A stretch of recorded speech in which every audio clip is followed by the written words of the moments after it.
Assalomu alaykum. Bugun sizlarga 2-sinfda o'qiydigan qizimni kitoblarini ko'rsatib o'tmoqchiman. Birinchi fani bu ingliz tili. Ingliz tilidan biza Booksharksdan mana shunaqangi curriculum oldik. Bu komplekt bo'lib kelar ekan. 2-sinf kitoblari ingliz tilidan o'qiydigan kitoblari mana shunaqa birgalikda har xil qisqacha har xil o'qiydigan ertaklari kelar ekan. Keyin mana shu o'qiydigan kitoblarini, mashg'ulotlarini mana bu workbookidan foydalanadi.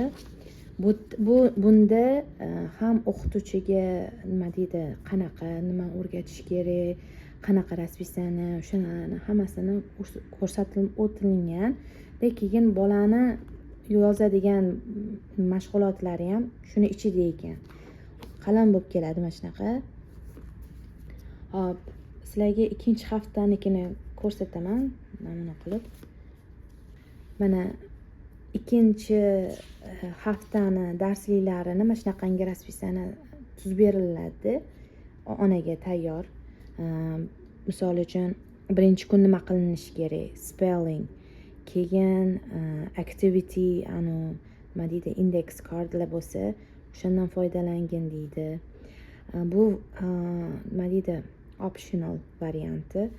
Keyin qaysi kitobni o'qish kerak, nechinchi betdan boshlab nechinchi betgacha o'qish kerak, o'shani yozib qo'yishgan. Keyin handwriting without tears, agar kitobinglar bo'lsa mana shu nima deydi, page 10-sini qilinglar deydi.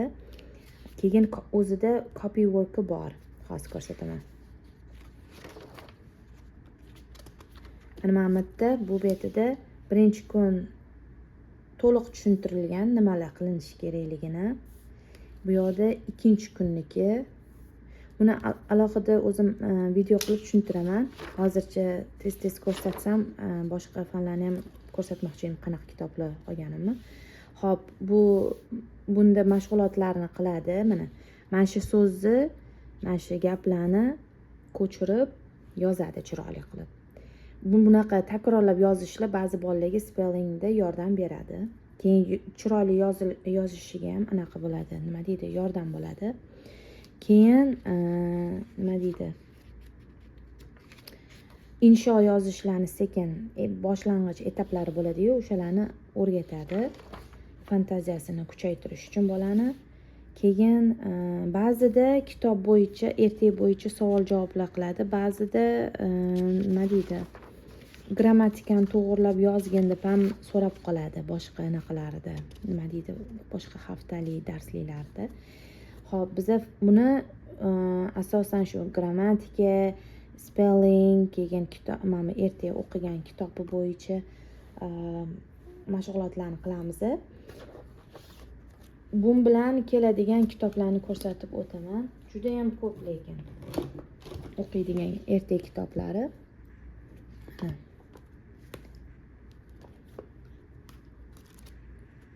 Ichlari mana shunaqa.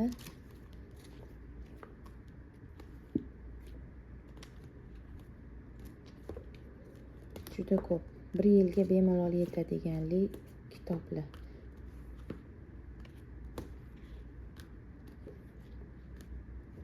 Ba'zida mana shunaqa kitoblardan diktant qilib ham yozdirib turaman qizimga.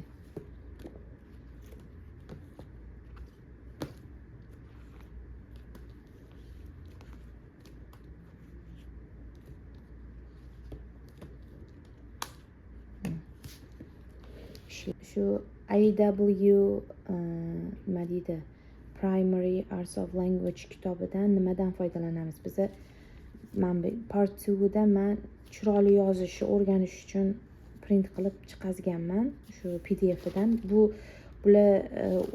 Bu kompaniya unaqa jo'natmaydi, print qilib sizga. O'zingizlar print qilib chiqazib olishinglar kerak. PDF holatda beradi buni. Keyin buni 3-chi partiya ham bor. Bunda insho yozishni o'rgatadigan joyida bu. Grammatikani ham ozgincha o'rgatib ketadi. Misol uchun men bunda sigir haqida 5 ta gap tuzilgan bo'lsa, shu bola 5 ta gap tuzib yozishi kerak o'zini tilida. O'qiganini, nimani tushungan bo'lsa, o'shani o'zini tilida 5 ta nima deydi, gap tuzib yozishi kerak. O'sha sekin-sekin o'rgatilinadi.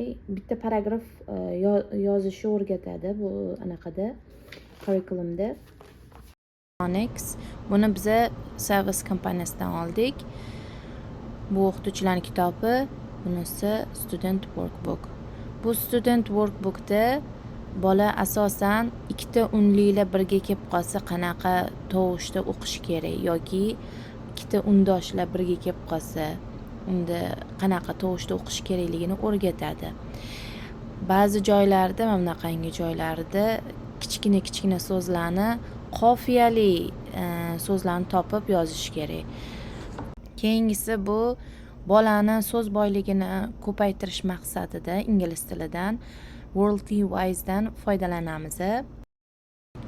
Ichini ochganingizda birinchi darsda misol uchun calf so'zi keladi. Calf so'zi ma'nosi, birinchi ma'nosi nima? Ot bo'lib kelganida. Keyin ikkinchi ma'nosi nima? O'shani ham tushuntirib ko'rsatilgan ingliz tilida va gaplarda qanaqa tuzilishi kerakligini ham ko'rsatib o'tilgan. Keyin bu test kitobi. Bitta dars olib bo'lgandan keyin testini olsanglar bo'ladi boladan. Har bitta nima deydi, lessonni o'zini testi bor. Keyin bu javoblar. Matematikadan biza asosiy kitobimiz bu Math Mammoth. Bu ham xuddi Singapur kitobiga o'xshaydi, Dimensionni. Lekin nima deydi, yaxshi tushuntirilgan bunda. Bola bemalol mustaqil o'zi bajarib o'tirsa ham bo'ladigan. Ichi shunaqa rangli. Biz ranglisini oldik. Buni oq qorasi ham bor. Oq qorasi arzonroq turadi ozgina. Bunisi B'si. Bulari bo'lsa test kitobi va orqasidagi javoblari.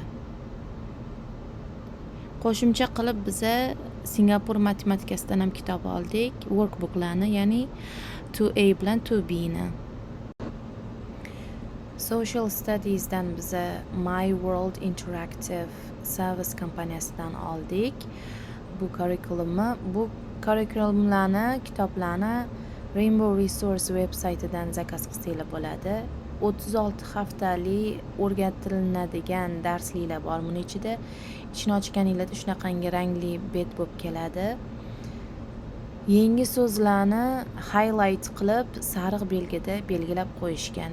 Buni bolaga aynan shu so'zlarning nima ma'noni bildirishini o'rgatish maqsadida chetida vocabulary deb belgilab qo'yishadi yangi so'zlarni. Science fanidan biza shu Bookshark'ga C levelini ishlatamiz. Bu 7 yoshdan 9 yoshgacha bo'lgan bolalar foydalansa bo'ladi. Unaqa spesialni 2-sinfniki deb aytolmayman. Science-da mana shunaqa o'zi bilan shu Bookshark'dan komplekt bo'lib kitoblari keladi. Bu o'qiydigan kitoblari. Birinchi shu kitoblardan foydalanib o'qiydida, keyin mashg'ulotli varaqlarini, betlarini bajaradi. Rangli kitoblar.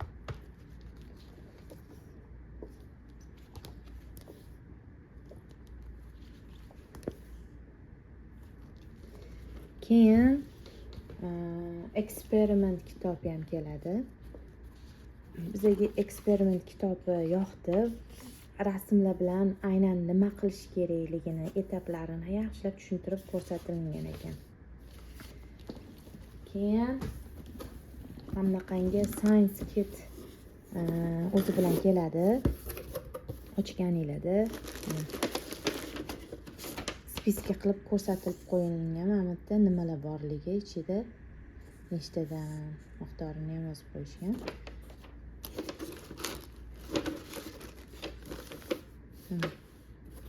Har xil narsalar kerak. 1 yillik eksperiment qilinadigan narsalar ichida bo'ladi.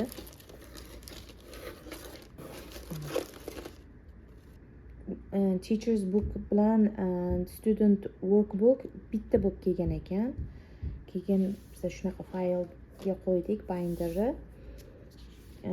Keyin ichi to'rni rangli ko'rsanglar bo'ladi. Bir ikkita joyini ochib ko'rsatib, sal qisqacha tushuntirib ketaman. Misol uchun aytaylik, 15-hafta nima aynan birinchi kun qaysi kitob o'qish kerak, nechinchi betlarni o'qish kerak, o'shalar hammasini ko'rsatib o'tilgan. 3 kun bola dars qiladi, kitob olib o'qib yozadi. 4-kun eksperiment qiladigan kun. Umuman yozmaydi hech narsa, faqat eksperiment qiladi. Keyin mana bu yerda nima deydi, boyaga ko'rsatgan boksda nimalar boru, o'zingizlardan nimalar ishlatishinglar kerakligini eksperimentga o'shalarni spiska qilib yozib qo'ygan mana shu betida.